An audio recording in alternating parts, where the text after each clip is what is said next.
Bonjour à toutes, je suis ravie de te retrouver pour une nouvelle vidéo sur la nouvelle lune qui a lieu ce 10 février dans le signe du Poisson.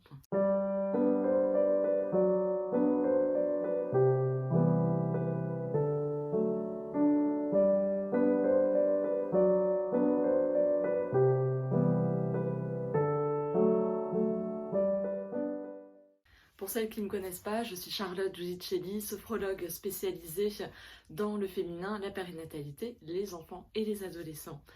Et je propose régulièrement ces vidéos depuis, on va dire, le début de l'année, qui suit le cycle lunaire. L'idée de ces vidéos, c'est de t'amener à venir te relier à cette énergie, à t'inviter à te relier à cette énergie-là, à ce qui pourrait se passer ou à ce que tu pourrais mettre en introspection, en réflexion et aussi à t'inviter à prendre une pause, tout simplement à prendre un temps pour toi, pour venir ressentir ce qui se passe à l'intérieur de toi, prendre ce temps-là qui est précieux et qui permet de se ressourcer, de se régénérer, pour aussi donner une projection des fois sur les jours à venir, sur ce cycle lunaire à venir, donc là qui démarre avec la nouvelle lune et la pleine lune qui aura lieu le 25 mars.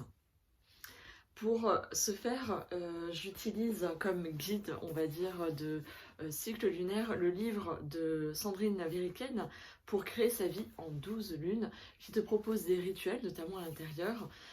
Mais ce qui m'intéresse, c'est d'avoir un peu la consistance de chaque lunaison par rapport au signe qui est associé. Euh, Qu'est-ce qui nous est invité en fait à venir explorer. Et donc pour cette nouvelle lune en Poisson, c'est une phase de renouvellement qui invite à dissoudre l'ancien. La pleine lune, elle, est un temps de célébration, de rituel et de prière pour arroser le neuf. Et donc du coup pour cette nouvelle lune en Poisson, elle est marquée par l'élément eau. Je lave mon cœur et mes émotions, je me connecte à l'amour divin et à la beauté des mondes subtils. J'écoute la musique de l'univers, je visualise l'amour, la guérison, une lumière blanche qui descend du ciel et m'enveloppe. Je me vois être amour, être aimé, donner et recevoir, me sentir libre d'aimer et en sécurité avec l'amour. Je choisis de pardonner totalement et librement. Je me relie à Neptune pour nourrir de grands rêves, pour laisser l'amour divin s'exprimer à travers moi dans ma vie. Et elle propose une affirmation: j'ouvre mon cœur, j'aime, j'ose l'amour. On est vraiment dans l'aspect avec le signe du Poisson, l'aspect émotionnel, et l'eau est en lien avec l'aspect émotionnel, comme dans le tarot, la famille des coupes, on est vraiment en lien avec l'aspect de la dimension émotionnelle de l'être. Et donc, en parlant de tarot, pardon, j'ai sélectionné un tarot que je trouvais intéressant pour l'utiliser, qui remet du lien avec la Terre, même si on est sur ce signe du Poisson, parce que, l'air de rien, à l'extérieur, on sent bien que les bourgeons sont là, ça y est, que le printemps est demain quasiment. Et donc, j'ai choisi le tarot de la magie verte. Voilà. Hop, je te montre si tu veux faire une pause pour lire ce qu'il y a noté derrière, voilà, qui représente le jeu. Et je l'aime bien parce que du coup il y a la verdure qui présente vraiment cet aspect de terre qui est cultivée. Et quelque part, de toute façon, comme je dis dans le tarot, il y a cette famille couple, donc qui sait, peut-être que c'est celle-ci qui va ressortir. On va voir. Comme les autres vidéos, je fais ce tirage à 3 cartes, c'est-à-dire qu'une carte qui représente cette nouvelle lune, qu'est-ce qui finalement, à travers cette dimension du Poisson, de l'émotionnalité et du printemps là qui arrive, qu'est-ce qui nous invite à visiter. Ensuite à mi-parcours, c'est-à-dire il me semble que ce sera à peu près au 17 mars, ce sera la moitié de la lune. Et à la pleine lune, où est-ce qu'on en sera arrivé par rapport à tout ce process au moment de la pleine lune du 25 mars. Je vais brasser les cartes et laisser les cartes exprimer ce qu'elles ont à nous dire par rapport à ça. Hop, j'ai une carte qui est tombée, je vais la garder de côté. Elle peut peut-être venir compléter le message global.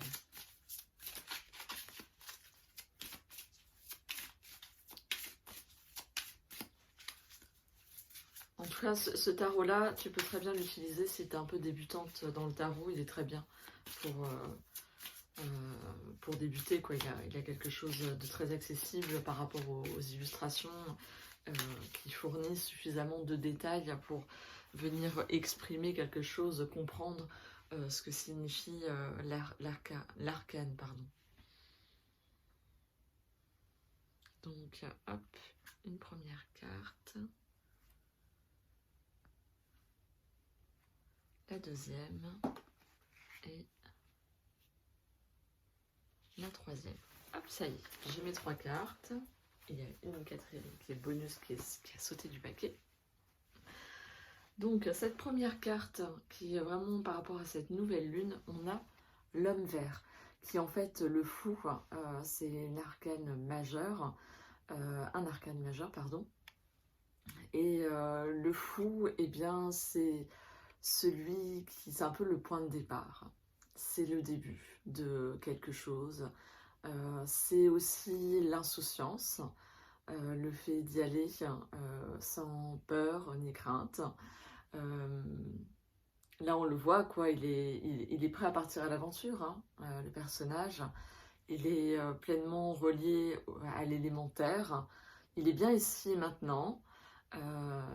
Et en même temps, il a ce côté très insouciant, en fait, dans les choses. Et donc, cette nouvelle lune, quelque part, elle t'invite à te délaisser aussi. Parce que tu vois, il est pas chargé pour partir en voyage. Il n'a rien du tout. Il est complètement épuré. Et il y a vraiment cette invitation pour cette nouvelle lune, justement, à te délester de ce que tu n'as plus besoin, de ce qui est trop lourd à porter, qui finalement ne t'aide pas dans ton évolution et que tu peux te séparer. Que ça soit d'un point de vue vraiment émotionnel, hein, des émotions qui finalement ne t'appartiennent pas au final, ou qui n'ont plus lieu d'être, de venir les délaisser, comme ça peut être peut-être plus matériel, et ça va être de séparer de certaines choses pour faire du vide, de la place pour de la nouveauté, pour pouvoir exprimer ta créativité, créer de nouvelles choses. Donc c'est vraiment ça qu'elle nous dit, et c'est vu que c'est un arcane majeur, et ben il y a vraiment une démarche très forte comme une sorte de nouveau recommencement, de renaissance, hein, et ça va avec l'élan que nous propose le printemps. La deuxième carte, qui est donc un peu au cours de ce cycle lunaire, c'est le Seigneur des Ombres. Alors, on est, oui, de nouveau sur un arcane majeur. Le Seigneur des Ombres, il me semble que ça représente le diable. Donc, celle-ci, vous voyez quoi, c'est vraiment peut-être que durant ce cycle lunaire, il y aura besoin de ne pas retomber dans ses travers. De ne pas répéter peut-être certains schémas, parce que du coup, chacun est déjà aguerri d'une certaine expérience et plus à même d'observer, de voir les choses qui viennent se répéter. Je vais lire le guidebook par rapport au Seigneur des Ombres pour pouvoir compléter ce que je suis en train de te partager. Hop. Le Seigneur des Ombres. Voici la carte du changement, du passage de l'ombre à la lumière. Certaines choses qui entravaient cette transformation sont mises de côté pour faciliter la transition. Sous son aspect de seigneur des ombres, maître du monde souterrain, le dieu de la nature se tient à l'orée de la forêt pour observer un grand-père et son petit-fils s'éloigner d'un puits avec un seau plein d'eau. Dans les temps reculés, le puits était une métaphore de l'énergie vitale, contenant des eaux magiques de la vie qui alimentent l'esprit créatif et la joie de vivre. Le vieil homme et l'enfant représentent les générations qui se succèdent à la rivière de la vie, la satisfaction d'une vie bien remplie sous la claire lumière du soleil. Le seigneur de l'ombre, à l'aspect doux et patient, tient à la main une brindille d'if. Sa présence suggère une période de transition dont les obstacles à la transformation disparaissent. Un bon coup de balai est nécessaire pour que les changements positifs portent leurs fruits, car c'est le seul moyen de s'améliorer et de progresser. Cela arrive parfois automatiquement dans la vie. Le refus d'accepter de nouvelles perspectives peut engendrer une perte d'espoir, une stagnation ou un manque de croissance. C'est par le nettoyage d'un nouvel optimisme émerge, balayant les influences négatives et permettant aux forces positives de s'installer. Les vieilles situations laissent la place aux nouvelles et le passé reste en arrière lorsque la personne avance libérée de ses engagements précédents. Comme à Samhain, quand le voile entre le monde s'affine et qu'ils sont tous reliés par les passages, cette carte affirme sereinement qu'un nettoyage s'opère dans la vie et que c'est l'occasion de communier avec l'être intérieur. Elle provoque la vision nécessaire pour abandonner la négativité et faire un pas vers un changement positif dans une nouvelle direction. L'if au baie rouge représente le monde souterrain, le changement, la renaissance et le renouveau. Un papillon lune symbole les transitions, volette gracieusement de la forêt ombragée vers la campagne ensoleillée. C'est une belle carte qui vraiment montre ce moment de transition, c'est-à-dire que si par cette carte de l'aube vert au départ, vraiment on joue ce jeu de se venir se délester, de venir s'alléger, et bien on va voir au cours de ce voyage lunaire, que effectivement il y a des portes qui peuvent s'ouvrir, alors que si on ne fait pas quelque part ce chemin-là, on n'emprunte pas ce chemin-là et que on reporte à plus tard, et bien quelque part ça peut venir nous entraver dans notre évolution, dans notre transformation. Et donc pour cette pleine lune qui arrive, j'ai le 9 de calice qui apparaît. Je pense qu'il est associé au 9 de coupe, hein, au vu du dessin. Tu me diras, ça paraît tout à fait logique. Le 9 de calice, on voit du coup cette femme qui a en plus une boule un peu comme si c'était cette pleine lune et cette capacité peut-être de lire l'avenir, qui sait, elle sait peut-être lire l'avenir, et cette coccinelle qui est peut-être une forme de message, de présage positif, voilà, comme une sorte de porte-bonheur, d'un vœu à exaucer, montre en fait aussi que quelque part nous sommes maîtres de notre destin, que c'est pas parce que justement il y a des choses peut-être qui sont écrites, on a toujours la main mise sur les choses à venir en fonction du choix qu'on va faire. Rien n'est une fatalité, et en soi cette pleine lune peut-être qu'elle nous invitera à justement voir les choses sous un autre angle. Ne pas se rester enfermé sous un prisme et voir qu'il y a d'autres possibilités, d'autres chemins qu'on peut prendre, que peut-être une invitation à nous relier à notre capacité visionnaire aussi, à nous projeter, à venir poser des intentions pour les choses à venir, et laisser la possibilité de cette ouverture-là, de différents chemins possibles pour répondre, amener à cette intention qu'on a à ce moment-là. Et la carte qui a sauté du paquet, c'est le chevalier d'Atamé. Voilà, il a une épée. On sent qu'il y a cette vigueur, il y a que ce côté fougue, et en même temps il y a beaucoup de joie. Il part au galop, il est confiant, il est vainqueur, j'ai envie de dire. Et peut-être que c'est ça l'état d'esprit à adopter durant ce cycle lunaire, c'est d'être déjà dans cet état d'esprit que nous allons y arriver, que les choses ne sont pas écrites, comment dire, immuables, que les choses vont évoluer, changer, et que quelque part nous sommes acteurs de ce mouvement-là, de ce changement-là. C'est parce que on se met en action, c'est parce que on vient chercher cette belle énergie que nous invite le printemps à venir explorer, que nous arriverons à traverser les choses, à transmuter l'ombre en lumière, à clarifier une vision et à vraiment l'ancrer à la terre. Voilà, c'est vraiment tout ce que je peux observer et qui me vient en regardant ces cartes-là. Donc pour venir un peu plus intégrer ce message, ce parcours lunaire qui nous est proposé à travers les cartes, je t'invite à t'installer confortablement dans une position qui te soit sans tension et à venir fermer tes yeux pour venir t'intérioriser. Prends le temps de sentir ta position, de sentir ton assise, de sentir comment tu es relié à la terre. Et prends le temps de sentir cette connexion que tu as avec le ciel par le sommet de ta tête. Et sens cette circulation d'énergie qui se fait de haut en bas, de bas en haut.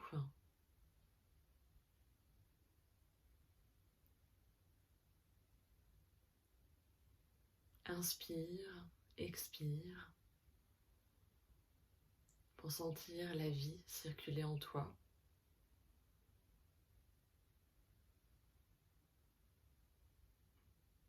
Et pose l'intention de te relier à la nouvelle lune en Poisson, qui est le 10 mars 2024.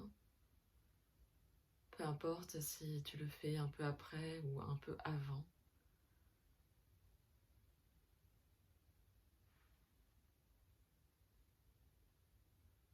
Et viens observer comment cette nouvelle lune t'invite à te délester des émotions du passé, des énergies négatives qui sont passées. C'est une invitation à te purifier, à te nettoyer pour partir léger, légère. Et sentir en toi qu'il y a une ouverture qui se fait au niveau de ton cœur, une ouverture qui donne un espace de tout possible, que tout est possible. Et que c'est toi qui mène la danse, que c'est toi qui va décider comment tu vas traduire dans ton fort intérieur ce qui se passe à l'extérieur, comment tu vas exprimer ce qui se passe dans ton fort intérieur à l'extérieur. Et te voilà parti sur ce voyage lunaire qui t'est proposé d'ouvrir une nouvelle page pour permettre à la transformation de se manifester par ce mouvement que tu empruntes, par cette ouverture de tout est possible et nourri par tes rêves. Vois comment tes ombres s'éclairent et te donnent une meilleure compréhension de toi-même pour savoir quel est le chemin le plus juste pour toi à ce moment-là. Et vois que cela va t'amener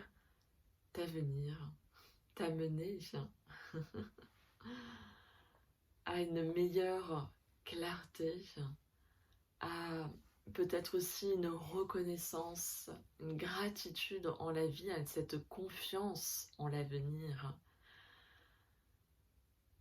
Voilà, arrivé à cette pleine lune, tu sentiras le chemin, tu seras riche du chemin parcouru et en même temps, tu seras éclairé du chemin que tu souhaites emprunter.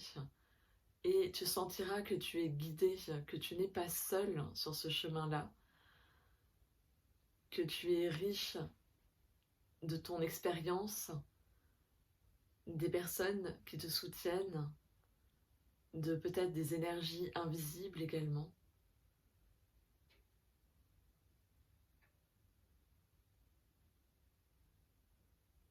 Et je t'invite à visualiser une sphère lumineuse au niveau de ton ventre et vois cette sphère lumineuse s'expandre, grandir de plus en plus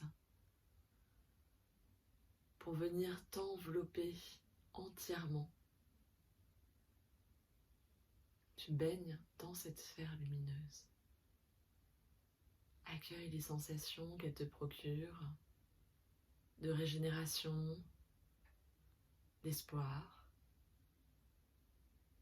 d'élan, d'énergie, mais aussi de réconfort, d'assurance.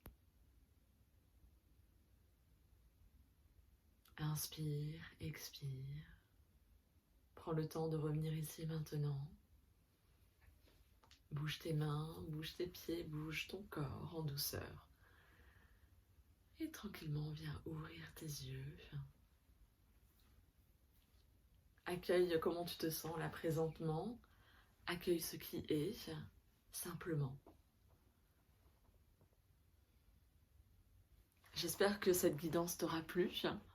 Mets-moi en commentaire comment c'est venu résonner en toi, ce que tu as apprécié.